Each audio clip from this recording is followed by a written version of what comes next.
Eu sou Mário Persona e essas são as respostas que eu dei aos que me perguntaram sobre a Bíblia.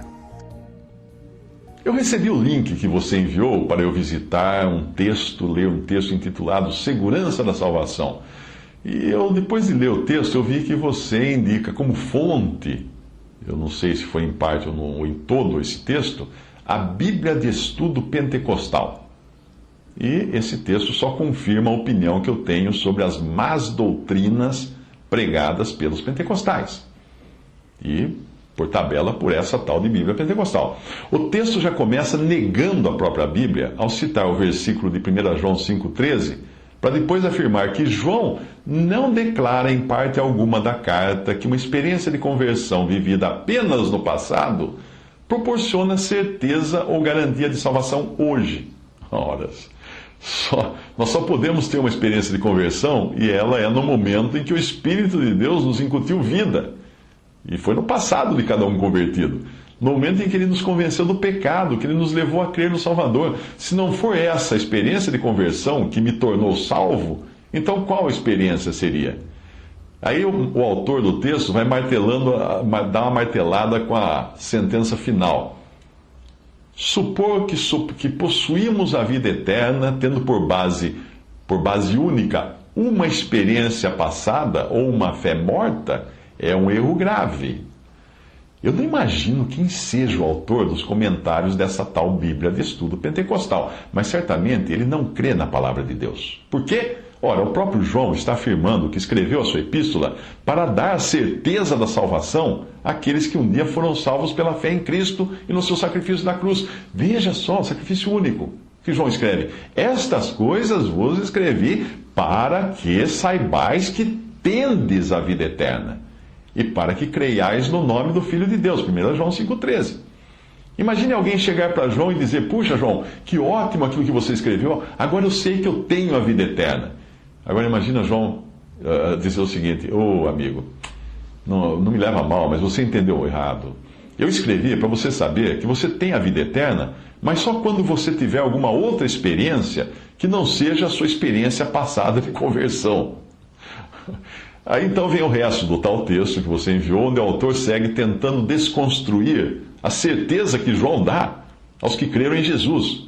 Isso só deixa claro que enquanto o cristianismo tiver o pentecostalismo como amigo, não vai precisar de inimigos.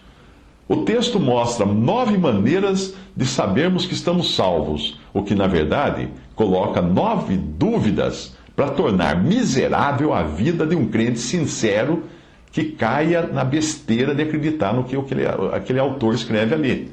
Aliás, 8, porque a única declaração correta é a primeira, onde ele diz que nós temos a certeza da vida eterna quando cremos no nome do Filho de Deus. Quem escreveu esses comentários dessa Bíblia de Estudo Pentecostal teria feito um grande favor se tivesse parado de escrever neste ponto, nesse primeiro. Nós temos certeza da vida eterna quando cremos no nome do Filho de Deus. Parasse aí. Mas infelizmente ele continuou e destruiu aquilo que é justamente o que diferencia o cristianismo de todas as religiões: a salvação e a certeza dela unicamente pela fé na pessoa e obra de Cristo. Veja os outros itens. No tópico número 2, ele diz o seguinte: temos a certeza da vida eterna quando guardamos os seus mandamentos. O autor não entendeu que a vida eterna é a vida que vem de Deus e é concedida àquele que nasceu de novo, nasceu de Deus e recebeu vida eterna quando creu em Cristo como Salvador. Essa nova vida, a nova vida que o crente recebe em Cristo é perfeita aos olhos de Deus. E nós não podemos fazer nada a não ser guardar os mandamentos de Deus, que são uma consequência de ter a vida. Nós não guardamos os mandamentos para ter a vida. Nós temos a vida e, como consequência, guardamos os mandamentos. O velho homem, ou a carne, ou a velha vida que nós temos em nós, que é chamada de morte na Bíblia, é incapaz de guardar qualquer mandamento que seja. Foi isso que a lei mosaica provou. Aí o autor continua com o tópico 3º. Temos a certeza quando amamos o Pai e o Filho e não o mundo. Mais uma vez o autor falha no entendimento do que é ser nova criatura. A velha natureza que permanece em nós, depois da conversão, continuará assim, Senhor, amando o mundo. Infelizmente, não há como mudar isso, a não ser andando na nova vida. que essa ama as coisas de Deus. Não é deixar de andar na carne, mas é andar no Espírito. Não é tentar fazer o velho homem adotar novos padrões de vida, mas considerá-lo como ele é, morto. É só assim que nós não vamos cumprir as concupiscências do velho homem. Gálatas 5, 16 e 17. Digo, porém, andai em Espírito, e assim andando não cumprireis a concupiscência da carne. Porque a carne cobiça contra o Espírito, e o Espírito contra a carne, e estes opõem-se um ao outro para que não façais o que quereis. Mas se sois guiados pelo Espírito, não estáis debaixo da lei. Para não me alongar nos outros tópicos, eu vou resumir. Ele continua dizendo que nós temos a certeza da vida eterna quando praticamos justiça, não pecamos, amamos os irmãos, estamos conscientes da habitação do Espírito Santo, nos esforçamos para seguir o exemplo de Jesus e viver como ele viveu, permanecemos na palavra, sentimos um desejo intenso e inabalável pela volta de Jesus. A lista, com vários versículos e a maioria fora do contexto, termina até com esse: aquele que perseverar até o fim será salvo. Fora do contexto, porque esse versículo de Mateus 24:13 está falando de salvação da vida, vida física, para entrar no reino vivo, sem morrer durante a grande tribulação. É salvação do corpo, não é salvação eterna. A lista do autor desse texto nada mais é do que uma lei disfarçada. Se você fizer isto, fizer aquilo e mais aquilo outro, então você pode ter a certeza de vida eterna. Ora, a menos que eu seja um grande hipócrita, eu nunca poderia ter certeza alguma, porque quem jamais poderia afirmar que pratica justiça, que não peca, que ama os irmãos, que vive como Jesus viveu, ai amigo, e deseja a vinda do Senhor 24 horas por dia? Quem pode afirmar tudo isso? Só um hipócrita, não é? Se você é feito da mesma matéria que eu. Se nós não entendermos que o novo homem, nascido de Deus, já vem com todos esses predicados, e seria impossível ser diferente, e João fala do novo homem na sua carta, nós não entendemos, nós vamos passar o resto da vida tentando ser salvos. Algo que a lei já mostrou ser impossível. E quando você pregar o evangelho para alguém vai falar assim: mas você tem certeza disso, que você está salvo? Não sei. Talvez se eu andar que nem Jesus andou, daí quem sabe no fim Deus vai olhar para mim e tal. O cara que escuta o evangelho fala assim: amigo, isso eu não quero, então eu vou lá para o Espiritismo, que é a mesma coisa. O texto é o típico caso do barqueiro que joga a âncora para dentro do barco, tentando encontrar em si mesmo alguma segurança e alguma certeza. Não, a âncora precisa ser lançada fora do barco. É fora de nós que está a certeza e a segurança de vida eterna. É em Cristo que a nossa âncora precisa estar. Tudo o que nós vemos é a corda. Só isso, a corda indo entrando para o lugar invisível. A fé é o que nos diz que lá no fundo estamos bem ancorados na rocha, e não em nós mesmos.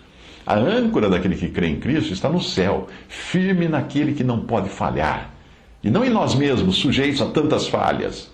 Hebreus 6, 18 a 20, para que por duas coisas imutáveis, nas quais é impossível que Deus minta, tenhamos a firme consolação nós, os que pomos o nosso refúgio em reter a esperança proposta, a qual temos como âncora da alma segura e firme, e que penetra até o interior do véu, onde Jesus, nosso precursor, entrou por nós, feito eternamente sumo sacerdote segundo a ordem de Melquisedeque. Eu rogo a você que leia os excelentes textos, faça uma busca: segurança, certeza e gozo da salvação eterna. Outro texto: as duas naturezas no crente.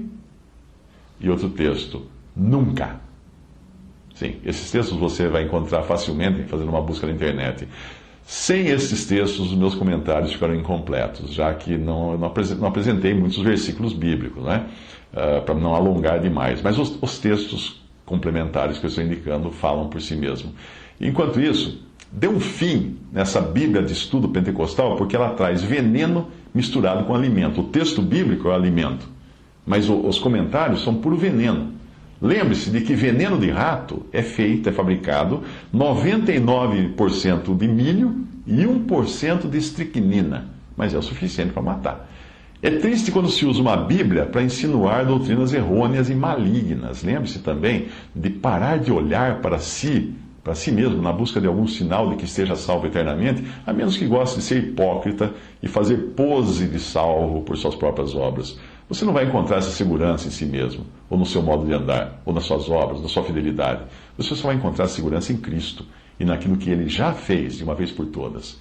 O pentecostalismo prega um evangelho de salvação por obras e perseverança. Por isso fica até difícil você pregar esse tipo de evangelho para uma pessoa e dizer a ela que a salvação está em Cristo e é pela fé nele e na obra dele que a pessoa será salva, porque o que você dirá se ela perguntar: e você, tem certeza da sua salvação?